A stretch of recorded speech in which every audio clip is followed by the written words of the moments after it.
રાજકોટમાં કરોડોના ખર્ચે બનેલી જનાના હોસ્પિટલને 3 મહિના બાદ ફાયર એનઓસી મળ્યું છે। ફેબ્રુઆરી મહિનામાં જનાના હોસ્પિટલનું પીએમ મોદીના હસ્તે લોકાર્પણ થશે।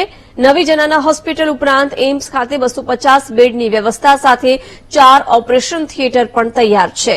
એમ્સ હોસ્પિટલને પણ 1 સપ્તાહની અંદર ફાયર વિભાગનું એનઓસી મળી જશે। જનાના હોસ્પિટલના લોકાર્પણ માટે પીએમઓને વિધિવત રીતે આમંત્રણ પણ પાઠવવામાં આવ્યું છે। વિગતો સાથે સંવાદદાતા શનિ જોડાઈ ચૂક્યા છે। શનિ, જનાના હોસ્પિટલના લોકાર્પણ માટે પીએમઓને આમંત્રણ પાઠવાયું છે, ફાયર એનઓસી પણ મળી ગયું છે, શું વિગતો?